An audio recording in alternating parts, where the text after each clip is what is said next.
Hello, and welcome to Coffee with the Wilsons. We're so happy to be with you guys tonight. Yep. You feel good about this? Yeah, but I'm kind of nervous too because now we get ready to spill our business. We get ready to open up some doors, but it's cool. How about you? Well, I think it's necessary because I think the front that we put out and that people think and that when people approach us is that our marriage is perfect or problem free. Yeah. And that doesn't exist in anybody's marriage. Now, I'll say we have a great marriage, we have a good marriage, and we'll stand it up against anybody's. But it's not perfect. It has had some challenging times, and we are going to talk about them. Ooh, we're going to get into it. We're going to get into it. We're going to tell you about it tonight before we get to going into our other, what we feel passionate about when it comes to marriage. We want to give you some history and some background, and I think this is going to do it. Yeah, this is going to do it, I'm telling you. It's like an initiation, proving yourself. So, welcome, and we're going to jump right into it, guys. So, the last time not last week, because we were cooking in the kitchen. Yep. And, by the way, that came out fabulous. Oh, yeah, it was good. Just to let you know. We were kind of going into what led us to Birmingham. And let me say this also, in sharing this. Yeah. What we have to use as our baseline tonight. If there's anything that I want to say that's purposeful about this, is that if me and this guy wasn't in this to win it, like weren't on the same team, this could have wrecked us big time. So I'm gonna let him. But I'm gonna give a disclaimer. What was I saying? The disclaimer gonna be, you know how you go to the movies, right? Or you looking at TV and they showing a movie and they'll say something like, put an M up there or whatever, or and they'll say for mature audiences only. So we gonna say this gonna be rated C because you're gonna have to be most people think we kind of crazy to have gone through it, so this gonna be rated C. He done created his own rating, guys. I'm trying to see where should I start at. Well, I guess it's kind of sketchy as far as the dates, so I kind of omit the dates, and then if you know the dates, just come in and interject or whatever, because I'm 51 years old, so sometimes you know what I'm talking about. But anyway, this all started us being in Jacksonville. Obviously, we never had in our mind to even leave Jacksonville. Well, we were over to her father's house. It was like, I guess it was in March of 2014, whatever. It was. Anyway, we were over there. And I think everybody was outside because it was just me and your dad inside his living room. And I don't know what prompted him to say it, but he asked me, say, Richard, you ever thought about selling cars?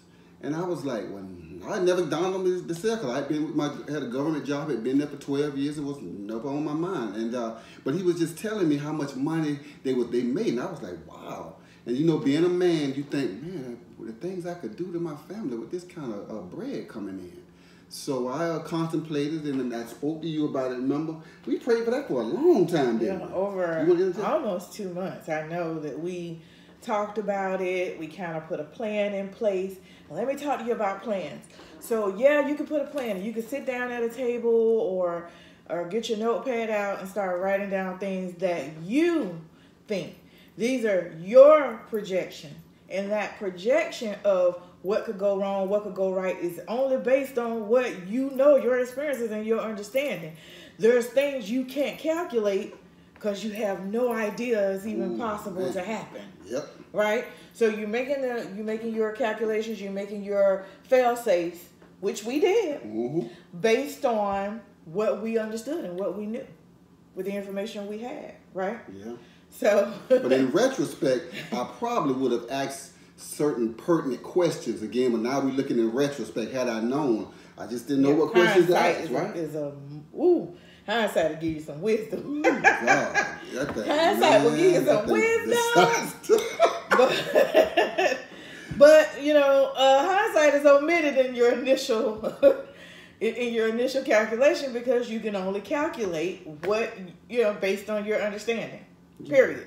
So you said it was two 2 months. I was thinking 6 weeks, but you said it was 2 somewhere months. like 2 months. It wasn't immediate. Yeah. It was over a period of time, and we kind of mulled over. We talked about it, and we talked about it, and we said, well, if we do this, then we can do that, and if we can do this, we can do that. It was kind of one of those things. It wasn't something we just shot out there. But one thing I will say, me failing at the job, it never came to my mind. No. I never thought about it. I don't think we ever considered that we wouldn't do well or things wouldn't go well. And it wouldn't just work out and what would happen if it didn't. So let's start with that being lesson number 1. When you're planning, when you're stepping out, when you're going out there, you better ask yourself if everything that could possibly go wrong, what's the worst that can happen? What is the worst thing that can happen, and can you honestly handle that? I had made up my mind, and then I was going to let God, I was going to go and acknowledge him, but I had already made up my mind what I was going to do. Oh, you did? Instead of me allowing God to direct me, I had already directed myself, but I wanted to say a little prayer, say, okay, I know how to pray. And so God, he with me and everything. But obviously it worked out. We're finna get into the nuts and bolts of it now. Now, I was thinking, only thing on my mind was, man, 10 grand a month, 15 grand a month. Whoo, man, I could do some stuff for my wife and kids, and which the motive of it was good, right? And then, like she said, about after 2 months of praying about it and putting some fail safes in place, I went ahead and put my my 2 weeks notice in at TSA, and I felt really good about it. I mean, I do remember. We were upbeat, we were positive, we were supporting it. The kids were on board. We were all like, yeah, go get it. Saying our affirmations, all kind of stuff. but I was, because I know I left TSA May the 9th. And I think I started that job the 12th, whichever the Monday was at the car place, right? And man, it didn't, I think it made, how long did it take for me to realize that, man, I think I done stepped in the wrong thing? Where you admitted it to us. That pride again, I'm trying to, fellas. Because that's a whole nother thing. I was asking every day, how's it going? He was telling me it's going great. I was asking, how you like it? What do you think? He was saying it was going great. But if you know my husband, and if you don't, I'm going to tell you, he's a guy half glass full. That's how he's always going to approach something. So he's not going to tell me, well, I don't like it and it's going horrible. But I guess we were about 8 weeks in when he was like, I don't know about this. We found out about draw checks and bro. When you sell a car and they bring the money, if they bring the car back and they've already paid you, they take the money back, and I'm like, oh God. So now we're into something because remember, I even tried to go back to TSA. Remember? Right. I mean, we tried to put everything in reverse because it was not working out. These people wanted their money for bills, and we were not bringing in the income. And so I had left my full-time job before he did any of that to go do photography full-time. And so he was the bait. He was the bulk of the income. He was it. And so, you know me, or if you don't know me, I'm a fixer. So the next thing I was like, I got to go find a job. And you have to know how I am about him. And yes, he's a man and this and that, but what my words were to him was, if this job is bringing you out your character, if it's costing you something mentally and physically to be there, then you don't have to do that. We'll work it out. Yeah. We'll work it out. We'll figure it out. So guess what? He left. Ooh. They say we skipped the part about how I took all the money out of my 401k to kind of keep us floating and everything. Yeah, I forgot about that. Oh, man. Yeah. Almost got in a fight with a dude on the job. Well, I was going to take the crown of that dude. But, here we go. I was like, they called me and I was like, that is it. That was it. When that happened, I was like, my husband almost got in a fight with somebody? Richard? It was like, what? It was like I was hearing something in like Babylonian language or something. I don't know, in Greek. Not my husband. I was like, that's it. And then think about over a hat. It was over a hat, a Jaguar hat. Over a hat. Man, that dude would get ready. The man that stole his hat. But anyway, so, okay. He left. And so now things are financially really going downhill because fast. We can't pay our mortgage on time. We can't pay the car notes. We had 2 on time. We had, my kids was in every sport known to man, which was, you know, a financial thing. And they were getting ready to go to college. We had 2 getting ready to graduate high school. All kind of stuff was going on. So I went out and I found a job, but it wasn't initially a full-time job. It was, a couple of hours a week doing social work and at like the welfare. It was like DCF stuff. I just know I went from eating steak to ramen noodles. That's all. It became rigorous. I mean, it became so crazy. And so I don't even really think I felt the effects of it. I just was moving. I was just moving. Okay, we gotta stay afloat and we gotta get this fixed. And as a wife that loves her husband and supports him, I just never brought it up. I never said, well, you shouldn't have did that, or we made a bad decision, or we made a mistake. I just never. That was good. I just never said it. I just kept to the next thing. What we're gonna do, which honestly led us to food stamps. Yeah, and then remember now, I ended up going back to the car dealership, but this time I wasn't a salesman. I was the one kind of like moving the cars around and stuff like that. I called myself, they called me a porter, but I called myself a lot engineer. So he was a master at parking cars. And I'll never forget, we were on the way taking him to work one morning because we had lost one car. Right, there you go. Edna came and got it.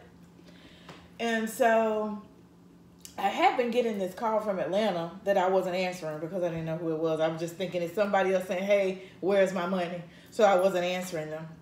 But this particular morning, I dropped him off and I was headed to work and I answered the phone. When I answered the phone, there was this Indian guy on the other line saying, we've been trying to reach you. We have a government fraud analyst position in Birmingham, Alabama, and we want to pay you $28 an hour to do this job for 6 months. And so I couldn't wrap my head around it. Like, at first I thought it was a prank because I'm like, I was just doing this job for $18 an hour, and you want to give me $28 an hour to do the same job if I come to Alabama? And he said, this is the last day you can agree, because I had been ignoring the calls all that time. So I said, well, let me call my husband. I said, because the only way I'm going to Alabama is if my husband goes with me. Now, mind you, I said a 6-month contract. Y'all with me? You still with me? 6 months. 6-month contract, $28 an hour. So I call him, and to my surprise, because he was, really married to Jacksonville, his family's here, and yada, yada. And I tell him what the man says, and he says, let's do it. And so my next words were, you do understand I ain't going if you don't go, right? So he said, let's do it. So I agreed, told the guy. By the time I got to work, they had sent me all my pre-testing stuff, right? I do all this stuff. I passed the test. Of course I can pass the test. I do the exact same job here in Jacksonville. So I go through all this process, and they give me a start date of January 15th, something like that. Yeah, something like that. And this was December, late December. January 13th, I think they called and said, you know what? We're going to have to push the date back. Now, I've left my job. I've resigned. Ooh. He's resigned. And now y'all saying we're going to have to push the date back. Wait, we already owe everybody. You're pushing the date back? What? So now we're in another bind because we're thinking we're done calculated. Okay, we get this, we do this, we pack this up. I go, we do this. I call my aunt. She happened to live close by the job in Alabama. She said, sure, come stay here while you, till you get acclimated. And we was on our way until they said, we don't know. The next 2 days was, we don't even know if we're going to do the project at all anymore. And I was like, what? Lord, what are you talking about? So that led us to, they playing too many games. This must be fraud. They actually out their mind. This is garbage. These people are lunatics. We got to figure out something. So we The guy called me back maybe like that Wednesday and said, okay, we're back on. We have a date for February 1st or 2nd. This was 2015, February 1st or 2nd. And I told him no. We decided we're not doing it. You guys have been too back and forth. We don't know what y'all are up to. We can't validate if this is good, bad, right, wrong, or indifferent. No. Right? Right, yep. So we go to a coffee shop that morning. We've made a plan, right? We was comfortable. I thought it was good. Right, we was comfortable with this plan. We was going to downsize, go get us a 1-bedroom, look for us a job. We had about 3 months worth of money to live off of from our taxes and different things. That's right. And this is what we're going to do. We got 3 months worth of money. We got 3 months to go find us a job. Right. We're going to downsize, move into a 1-bedroom. We're going to sell anything we're not using. We were comfortable. We were okay with this plan. So we get home. There we go. There go my part. This is my part now. We get home. Let me clear my throat. We okay with this plan. We good. And for some reason, we both went out the door to go to the mailbox. Now here you go, my part. You gonna tell him you want me Yeah, to tell him? there was this dude outside taking pictures, right? Now, and how did we find, unbeknownst to us, what the dude was doing, he was taking pictures of because we stayed in a townhouse, it was conjoined with 3 other ones. He was taking pictures of ours because they was it's part of the foreclosure process, right? Right. And because I wanted to say, dude, bro, what the hell? What's going on? But you know, that's and the I was part. like, wait, is he taking pictures of our? Wait, what is he doing? Yeah, like we weren't even outside. We was part of the pictures, you know. We were about to be in our foreclosure photos. Like this. No, like this. Because I was like, what is he doing? And the phone rings. And it's the guy from the job in Birmingham saying, Marquita, please reconsider. We'll give you $32 an hour. And as this man is taking pictures of our home, I said, absolutely. I'm on my way. So this has to be done in segments. We went a long time tonight.